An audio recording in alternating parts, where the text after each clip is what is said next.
And so every day you have to shoot at a different target. Could I follow up on that just for a little bit? So yeah, that's basically as a similar story I tell students. Say I teach technical and fundamental analysis and portfolio theory together, and tell them basically you need all three of them. You need fundamental analysis to form your own opinion about the firm, and then you need technical analysis perhaps to try to gauge the sentiment of the market. Because if you find the firm is good, doesn't mean you have to buy it if everybody else overpricing it. So then I tell them your view of the firm and the market's view of the firm sort of serve as counter checks for each other. You know, you look at the market's view to try to validate yours and vice versa. You look at yours to validate the market, and you see the discrepancy.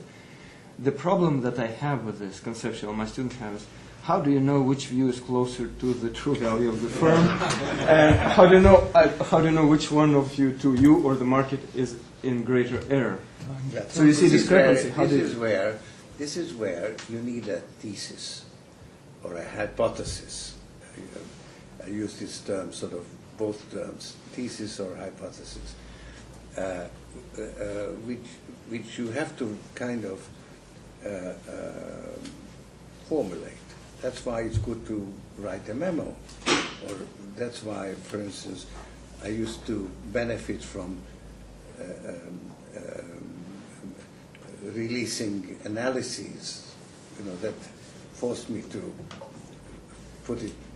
put my argument in writing. And that's why my real-time experiment actually helped me to make money, because it made my thesis more concrete. It was out there, and a week after I read what I wrote the week before, and I could see whether I was on the right track or not. You see, so this is the reality check. So it's you have to test your thesis against reality, and the market is wonderful as a laboratory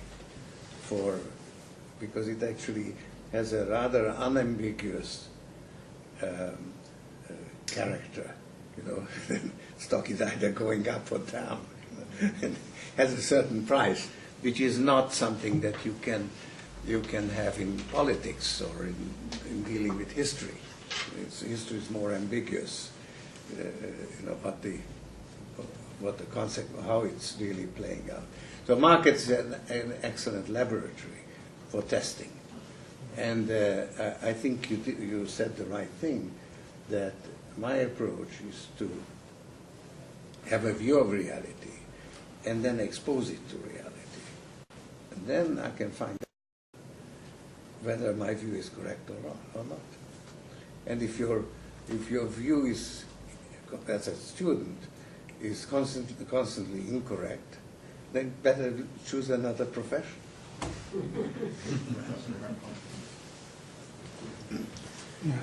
Coming back, Stuart and I have been involved in this project over the past several months, where we're exploring contrasting concepts of science, and I'm seeing this similarity here, because Stuart talks a lot about cybernetics, and I guess what I'm hearing in both of your approaches is that pointing out that the old concept of science, economic theory as it's standardly accepted, is too simplistic, but in a way that cannot be replaced with a concept that would be regarded as scientific by their proponents, because, well, cybernetics contradicts the old concept of science, and your approach contradicts the old.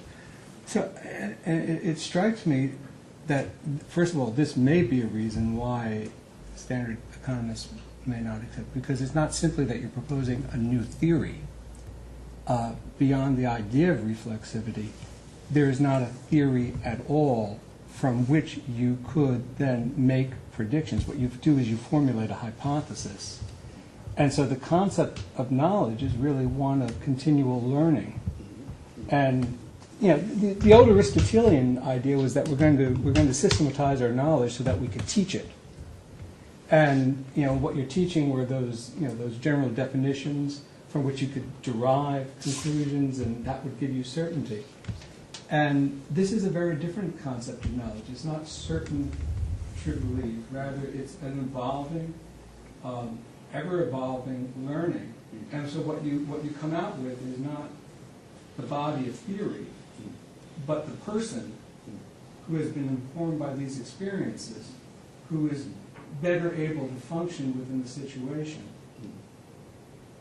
That's right. That is exactly right. And that's what that triangle is all about.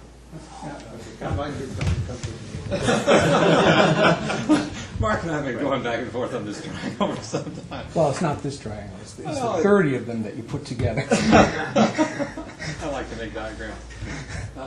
But just to say a word about this triangle, the notion of correspondence theory of truth, where you try to formulate a theory which is a description of the world, is the left side, where you have language and world. Okay, and then it's a match. You know, it's like the photograph metaphor. How good a photograph is the theory of the phenomenon. But then constructivism, cognitive science, whatever you want to call it, focus on the observer and how the observer constructs descriptions. And that's sort of the bottom part there, biological cybernetics. And then what I think we're talking about now, what Mark was talking about, is how the observer interacts with the world. So it's a more pragmatic notion. Truth is what is useful. Truth is what works. And language and description are kind of a means to an end. They may be a means of formulating a consensus or of testing your perceptions relative to other people's perceptions. And the purpose of the triangle is just to say, if you put all that together, then you have a larger view of the scientific process than simply limiting it to language in the world, to description and phenomena. Yeah, but you see, this is where I see a problem on the third one. You see, because you said that the truth is what works, and that isn't so. Well, that's the right-hand side. Yeah. If you put it all together, then I think you get closer to your view. In other words, if you take any one of those legs in isolation, then you get what you described as, in a sense, what I'm saying is that there are three extremes rather than two extremes.